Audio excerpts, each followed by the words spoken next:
আমরা অবশ্যই অবশ্যই নিজেদেরকে আল্লাহর গোলাম বলে পরিচয় দেওয়ার মধ্যে স্বাচ্ছন্দ্য ফিল করি, ঠিক কিনা? আমরা নিজেদেরকে আল্লাহর গোলাম হিসাবে পরিচয় দিতে চাই, ঠিক কিনা? আমরা কোনো ব্যক্তির গোলাম নই, আমরা কোনো পীর সাহেবের গোলাম নই, আমরা কোনো মাজারের গোলাম নই, ঠিক কিনা? এমনকি আমরা বিশ্বনবী সাল্লাল্লাহু আলাইহি ওয়াসাল্লামের গোলাম নই। আমরা গোলাম শুধুমাত্র কার বলেন তো? আল্লাহ। দেখুন আল্লাহ রাব্বুল আলামিন কোরআনের মধ্যে তার প্রিয়তম বান্দা বিশ্বনবী মুহাম্মদুর রাসূলুল্লাহ সাল্লাল্লাহু আলাইহি ওয়াসাল্লামকে আব্দ বলে সম্বোধন করেছেন। সুবহানাল্লাহ পড়বেন না? নবীর চাইতে শ্রেষ্ঠ ব্যক্তি, নবীজির চাইতে প্রিয় মানুষ আল্লাহর কাছে আর কেউ কি আছে? তাকেই আল্লাহ কোরআনের মধ্যে আব্দ বলে সম্বোধন করেছেন। দেখুন আল্লাহ রাব্বুল আলামিন বলছেন, সুবহানাল্লাযী আসরা বিআবদিহি লাইলাম মিনাল মাসজিদিল হারাম ইলাল মাসজিদিল আকসাল্লাযী বারাকনা হাওলাহু লিনুরিয়াহু মিন আয়াতিনা ইন্নাহু হুয়াস সামিউল বাসীর। সুবহানাল্লাযী আসরা বিআবদিহি, আল্লাহ বলছেন সমস্ত দুর্বলতা অক্ষমতা থেকে মুক্ত সেই মহান সত্তা যিনি তার বান্দাকে ইসরা করিয়েছেন লাইলান, রাতের একটি অংশে, মিনাল মসজিদুল হারাম ইলাল মসজিদুল আকসা, মসজিদ হারাম থেকে মসজিদুল আকসা পর্যন্ত। এই যে আল্লাহ রাব্বুল আলামিন এই বিষয়টা বলতে গিয়ে বলছেন আসরা বিআবদিহি, যিনি তার বান্দাকে ইসরা করিয়েছেন। এই বান্দাকে বলেন তো? বুঝেন না এই কথা? মেরাজ হয়েছে কার? বিশ্বনবীর। এই প্রসঙ্গটা তুলে যখন আল্লাহ কোরআনে বলতে গেলেন তখন আল্লাহ বললেন সুবহানাল্লাযী আসরা বিআবদিহি, আমি আমার বান্দাকে ইসরা করিয়েছি, মেরাজ করিয়েছি। এই বলতে গিয়ে আল্লাহ রাব্বুল আলামিন নবীজির ব্যাপারে আব্দ শব্দটি ব্যবহার করেছেন। সুবহানাল্লাহ।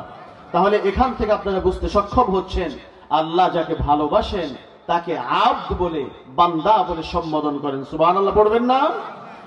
অনুরূপ ভাবে আল্লাহ রাব্বুল আলামিন সূরা ফুরকানের 63 নম্বর আয়াতের শুরুতে বলছেন ওয়াইবাদুর রাহমানিল্লাযীনা ইয়ামশুনা আলাল আরদি হাওনা। রহমানের বান্দা হচ্ছে তারা যারা জমিনের বুকে নতশির বিনয়ের সঙ্গে চলাফেরা করে, যারা অহংকারী হয় না, যারা অহংকার প্রদর্শন করে না, তারাই হচ্ছে রহমানের বান্দা। সুবহানাল্লাহ। যার মধ্যে অহংকার আছে সে কখনো আল্লাহর গোলাম হতে পারে না। আল্লাহর গোলাম যে, আল্লাহর বান্দা যে, সে হবে নিরহংকার। সুবহানাল্লাহ। দেখুন কোরআনে কারীমের অন্যত্র আল্লাহ রাব্বুল আলামিন বলছেন ওয়ালা তামশি ফিল আরদি মারহা ইন্নাল্লাহা লা ইউহিব্বু কুল্লা মুখতালিন ফখুর। ওয়ালা তামশি ফিল আরদি মারহা, আল্লাহ বলছেন তোমরা পৃথিবীতে গর্ব ভরে বিচরণ করো না, অহংকারীর ন্যায় পদক্ষেপ ফেলো না, অহংকারের সঙ্গে তোমরা চলাফেরা করো না। ইন্নাল্লাহা লা ইউহিব্বু কুল্লা মুখতালিন ফখুর, নিশ্চয়ই আল্লাহ কোন দাম্ভিক অহংকারীকে ভালোবাসেন না।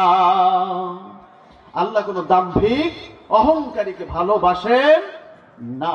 যারা অহংকার প্রদর্শন করে আল্লাহ তাদেরকে ভালোবাসেন না। তার মানে আল্লাহর বান্দাদের মধ্যে কোনো অহংকার থাকবে না। আল্লাহর বান্দারা হবে বিনয়ী, নিরহংকার।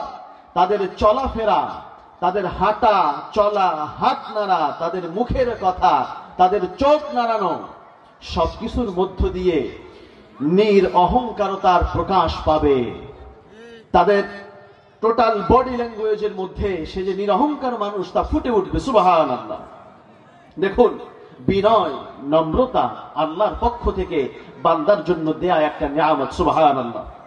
মিশকাতের হাদিস, বিশ্বনবী সাল্লাল্লাহু আলাইহি ওয়াসাল্লাম বলছেন মান উতিয়া হাজ্জাহু মিনার রিফকি উতিয়া হাজ্জাহু মিন খায়রিদ দুনিয়া ওয়াল আখিরা।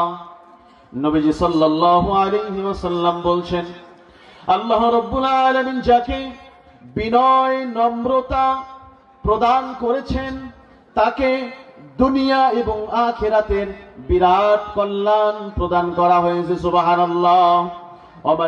ওয়ামান হুরিমা হাজ্জাহু মিনার রিফকি হুরিমা হাজ্জাহু মিন খায়রিদ দুনিয়া ওয়াল আখিরা।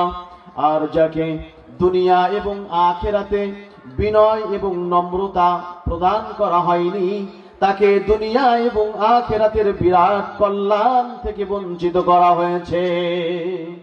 নবীজি বলছেন, যাকে বিনয় দেওয়া হয়েছে, নম্রতা দেওয়া হয়েছে, দুনিয়া এবং আখিরাতে সে বিরাট কল্যাণ পেয়েছে। আর যাকে বিনয় নম্রতা দেওয়া হয়নি সে বিরাট কল্যাণ থেকে বঞ্চিত রয়েছে। এজন্য মনে রাখতে হবে, বিনয় এবং নম্রতার মধ্য দিয়ে, নিরহংকারতার মধ্য দিয়ে এমন কিছু অর্জন করা যায়, কঠোরতার মধ্য দিয়ে, অহংকারের মধ্য দিয়ে এটা কখনোই পাওয়া সম্ভব নয়। এজন্য আল্লাহর জন্য, আল্লাহর খুশির জন্য আমাদেরকে বিনয়ী হতে হবে।